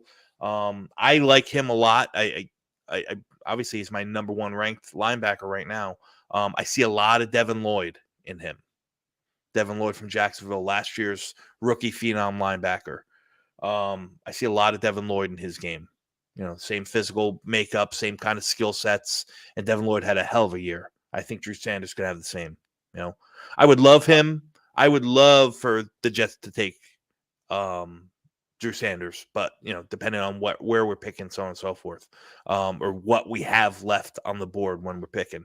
At 43, sign me up all day long. But that's unlikely. But never know, right? Listen, like I said, he can go anywhere from, I'd say, probably 20 to 50. I think that's where he's going to be. So if he's sitting there on the board, you'd be okay with it if they. Oh, absolutely, absolutely. He's a player, man. Yeah. Depending on what else we did, what you got to remember this also, and I'm going to say this to the chat because I think people go crazy about this stuff. We have to fill a tackle, we have to fill a center, we have to fill this. We're not out of January yet. Free agency hasn't happened. All that stuff is going to kind of work itself out before we get to April in the draft. So as of right now, could I see Drew Sanders as a fit for the Jets in the second round? Absolutely. But that's assuming that we fill other holes that we have. I still think offensive lineman or tackle is a much more higher point of need than off-ball linebacker. Right. But Joe Douglas is if it came down to the second round, we have the pick and he's on the board, Joe Douglas might say, I have him ranked too high not to take him. Yeah, absolutely. I mean, you could say that for anybody. Yeah. But let's think about it. Over the past however many drafts Joe Douglas has had, how many has he had? 3? Has he had 3 full drafts? Yeah, 2 that I consider fully him. How many linebackers? How many true off-ball linebackers has he drafted? Oh my God, he was like literally taking safeties and converting them. Exactly, taking 0. He's taking 0 even before the Robert Saleh, right? He didn't take any in his first draft. Mm-hmm. In the who was that? The Mekhi Becton draft. Right. No linebackers drafted. In the Zach Wilson draft. no linebackers drafted. He drafted 2 safeties that they converted into linebacker in Sherwood and Nasruddin. Yeah. And this last draft last year, no linebacker. So this might be one of those positions that Joe Douglas just doesn't value. Or maybe it's because he says Saleh says, nah, I don't need him. Get me a guy, get me a real quick guy who knows my scheme, who can cover. That's all I need. Right. Or get me the veteran who's been here before, like Quan Alexander. Right. I'd rather just plug Quan in and use the pick for someone else in a different position that, we don't have anybody that we can just run and grab. Yep. So, I don't expect him to become a Jet. Who are we talking now? Sanders? Sanders, because of those things, I mean, I would love it if I would have no complaint, but I'm saying I don't expect him to become a Jet. Yeah, I don't expect any of these top guys to be on the Jets. So, as much as it might break Tigo's heart, I don't think Jack Campbell's going to be a Jet. I don't think Noah Sewell going to be Jet. I don't think Trenton Simpson or Drew Sanders, although they're better fits for the Jets than the previous guys I named. I don't think that they're going to be a Jet. I just don't know if he is going to prioritize that off-ball linebacker that highly to spend first round or second round capital. But free agency could prove me completely wrong. Right. And they're maybe he says, listen, we need an athlete like this. I could see a guy like Owen Pappoe, like Dorian Williams, Henley. I can see those guys being Jets. John Nolte. Would I grab linebacker? I know the answer. I know the answer to this question. Yeah. Answer for him. I think Brian Branch is a special talent. Nolte. I wouldn't hesitate in taking him over just about anybody in the draft. I do. I have him as a top 10 player. Brian Branch, probably top 5. That obviously people would say you can't, because of the position and everything. But the reality is, there's not that many players that excite me more than Branch as far as the impact. Absolutely. That you got me totally into him. Then I watched myself a live game, and 90% of the time when I watch a game live, specifically to watch a player, they never show up. It happens every time to me. They're invisible, and I'm sitting there going, when do I get to see this guy? I turned that ball game on or whatever. I think it was a ball game. And it was. He was just all over the place. Right from the second you turned it on, as soon as they went on to defense, Alabama, all you heard was his name. Yeah. He created the turnover. He was creating a tackle behind the line of scrimmage. I was like, oh my God, this is the guy. He doesn't have the body type, but to kind of transfer into a full-time linebacker. But man, he's got that skill set that I'm sure Robert Saleh just drools about. This is the guy I want to man the middle of my defense. Brian Branch is very, very. I think Brian Branch is special. Those who follow me or were with me last year for all my draft stuff knew how high I was on Lewis Seen. He was my number 1 safety last year. I love the guy. I love the player. And I think Brian Branch is head and shoulders above. So people joining late, you will see that we don't think much of Ivan Pace. No, I shouldn't say that. I have who asked me that? That was New York Jets fan 4. Yeah, but I think the problem with Ivan Pace Jr. is he's a horrendously bad fit for us specifically, right? I just think he is. I have him as my 9th or 10th ranked, 9th or 10th ranked. You have him as 10th. I had him on my 10th ranked off-ball linebacker. I just don't know where the fit for him is in an NFL defense. Like I said, he's got the skill sets of a guy that can be a dominant rush linebacker, from an outside, on his feet, outside rush 3-4 linebacker, but he hasn't got the body type for that. He's just not gonna survive on the edge in the NFL 24/7. You know what I mean? So Right. I think he's geared towards probably finding a role somewhere as a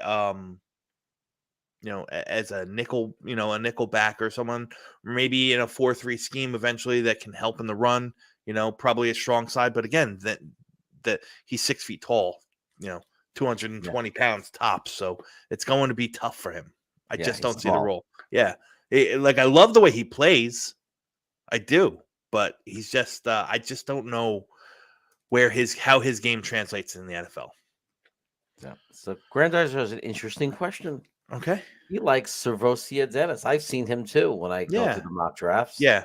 Where's he ranked for you? He was I don't have everything in front of me, but he was in my top 20, probably closer to, the back end of it, 16 or 17. Again, a guy who's a little bit undersized. He plays hard, and he's a guy I think that probably did more damage for himself. If he came out last year, he probably would have been an late day 2, early day 3 guy. I don't see him getting picked before day 3. I just don't know if he's got the full set, the full chops to cut it. There are other guys that I talked about. Mikael Jones from Syracuse, I like a lot more than Dennis from Pittsburgh, and they're very, very similar in my eyes in regards to play style and physical makeup, so on and so forth. So I probably have him in the top. He's definitely in the top 20. Closer to the bottom of it though. Right. And Grandizer, you can see if you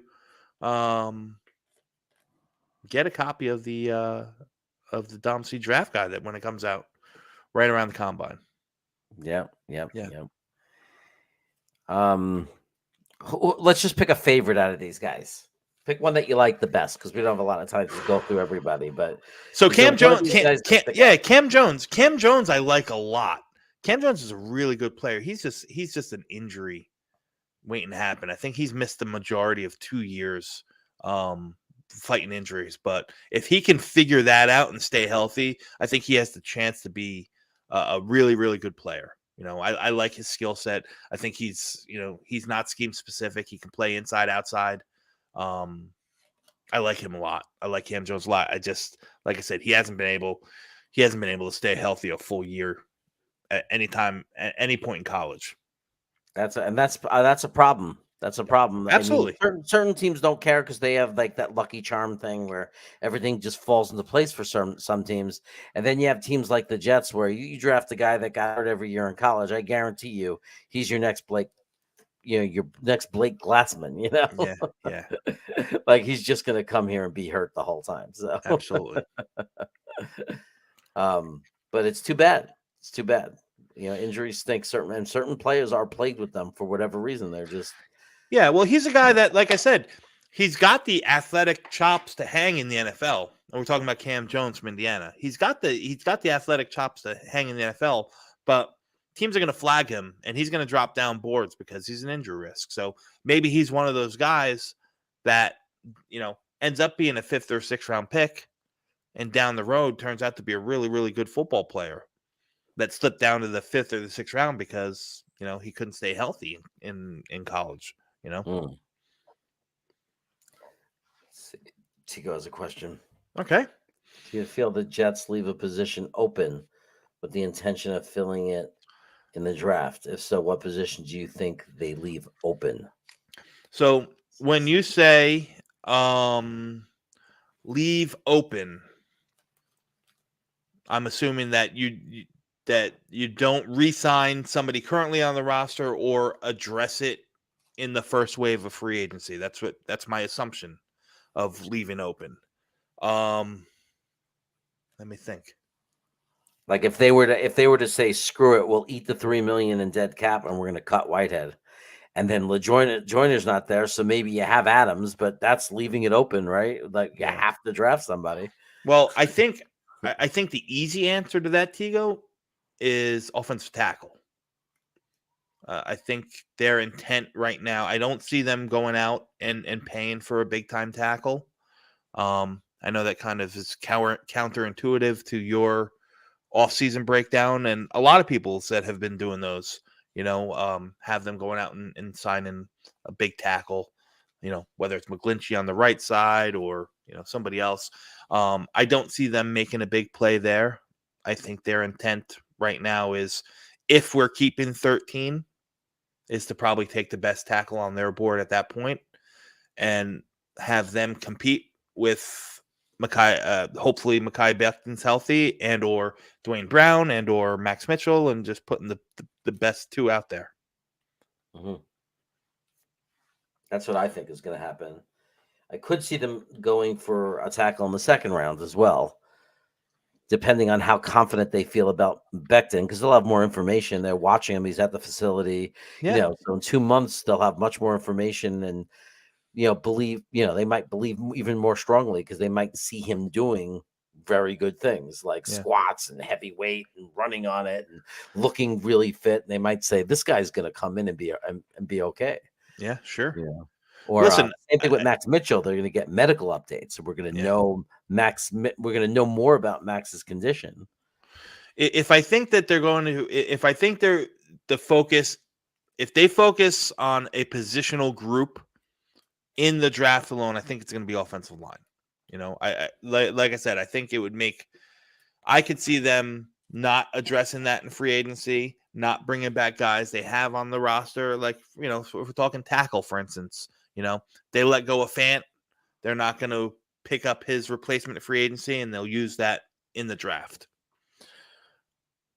So Grandizer, my draft guide will be available on greenbeanjetsfan.com, where I contribute a lot of articles and information, whatnot. And it'll always be available to you. I'll make sure that Jeremy gets some copies, some electronic copies, if anyone's interested and would want one. When will it be ready? Probably I'm going to put it out. I'm going to wait until after the combine to finalize it. Okay. To finalize my final rankings after the combine. So, let's say first week of March, probably. Okay. Sounds good. Yeah. Sounds good. That's just in time. It'll be a lot of fun to just. I like I said, I have it all. I have all the research. I have all the details of it done now, but I don't want to put something out now if somebody's going to shine in the Senior Bowl or the Shrine Bowl and jump off the board in the combine and whatnot. So no, that makes total sense. There's still combines. There's still other things to do. Then you might want to make some second decisions based on, oh, that guy looks like crap. He showed up slow. He showed up this. He showed up that. Absolutely. And then no, it's going to be great to use that guide and do some mock drafts. Like in the final, like even it's not even the final weeks. I mean, the draft's not to the end of April, so we'll have a good 7 weeks.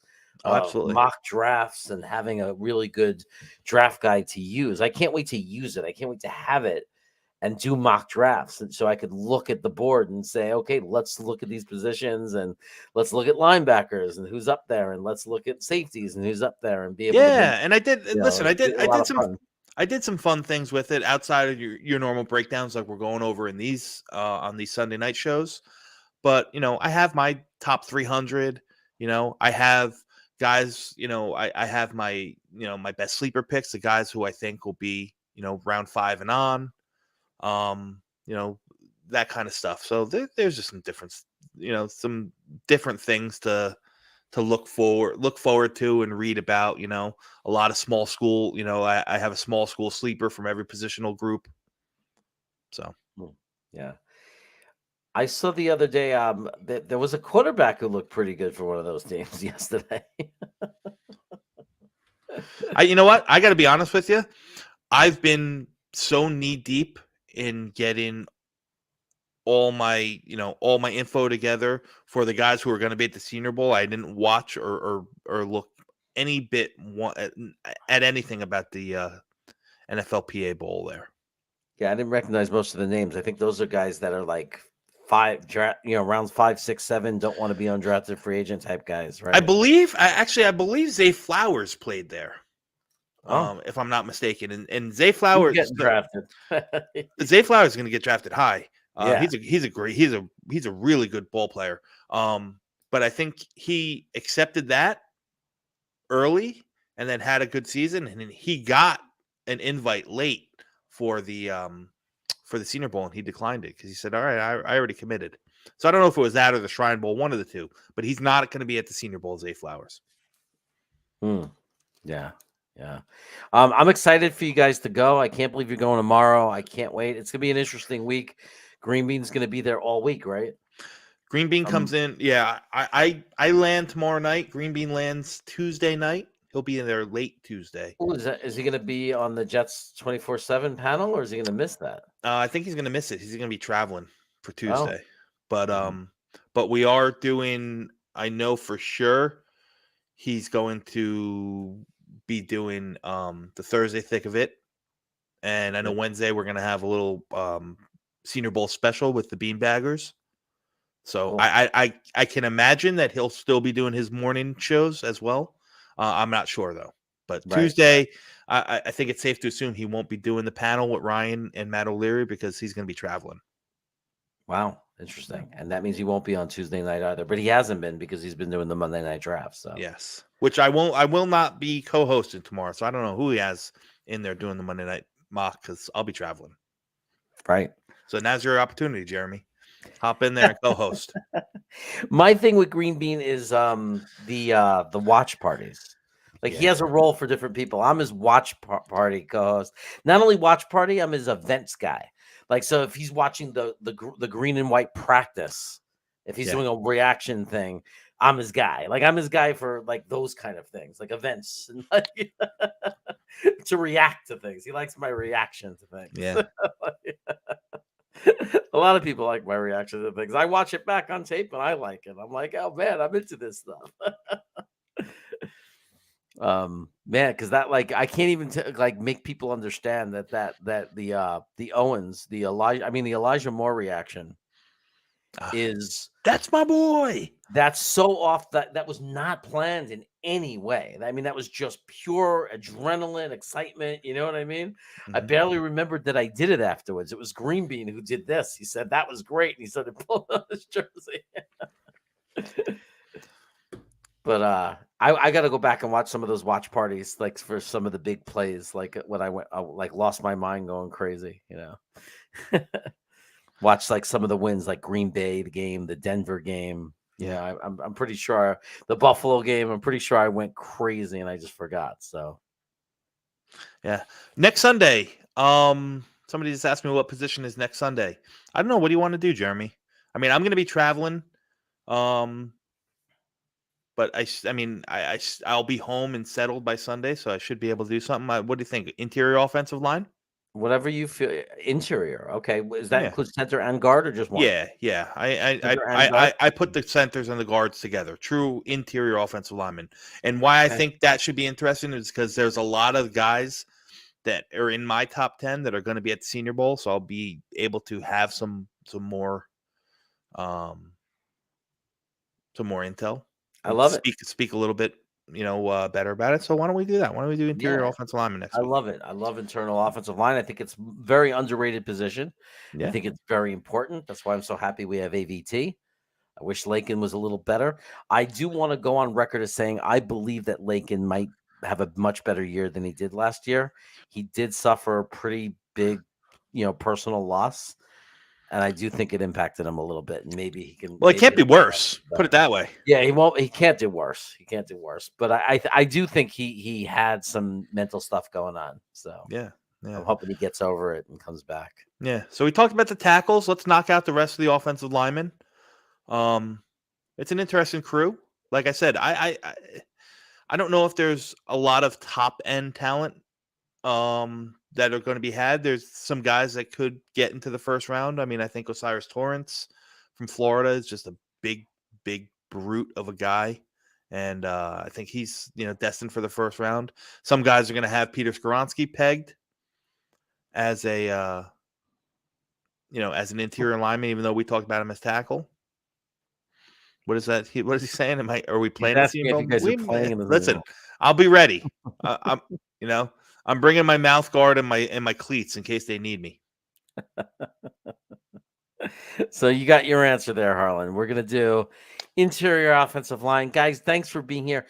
Dom, You already said it once, but like say it again just to sum it up.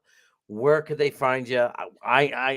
Some of them know, but some of them might keep forgetting. So make sure they know where to find you, and a little bit more detail on that draft guide when it comes out. Yeah. I know you're gonna try to raise some money with it for a good Yeah. cause. So Yeah, talk about absolutely. that. So you can always catch me. I mean, I'm really active all day long on Twitter. You can find me at DC_NY Jets. I also co-host the Monday Night Mock on Green Bean Jets fan YouTube channel. Be doing a lot more videos, and you'll see me a lot more on Green Bean's channel with bigger things yet to come. My articles are always posted on greenbeanjetsfan.com if you want to read. That's where my draft guide, what we're putting together, will be put out. And like I said, it's going to be a minimal cost. We're not looking to make money from this. Every ounce, every dime that's made will be handed off to a local charity here that deals with kids and underprivileged kids who can't, that helps. I forgot the name of I should have the name of the organization, but they're local. They're in the next town over from me is where they're headquartered. But, it helps give these kids, the equipment and the stuff so that they can have, whether they need cleats, whether they need shoulder pads, whether they need helmets, whether they need soccer balls, whether they need lacrosse sticks, all this stuff. It's geared towards help funding some of these, underfunded recreation programs for kids in New Jersey. I love it. Yeah. Thank you so much, Dom C. That's awesome. That's fantastic. So everybody, we'll let you know when it's available. And we're already getting lots of sneak previews and a lot of information, which is great. I appreciate it, Dom. It's awesome. Great show tonight. Great day of football. The first game was kind of boring, disappointing because of injury, but the second game definitely didn't disappoint. It was a great game, and I'm sure it's going to be an amazing Super Bowl. Yeah. Take care, everybody. Thanks for being here. Thanks for supporting. Thanks for chatting. Thanks for watching. And I'll leave you with this.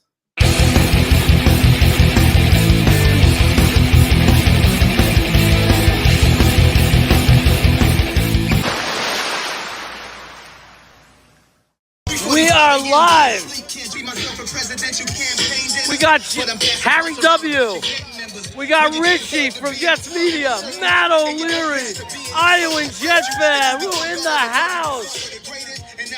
We got Dom C in the house. We got Steve, live, CEO of the Jet Lounge. So I knew I'd get rich on my channel. See what's going on. Yeah, there we go. Jets by 1 million today. Yeah.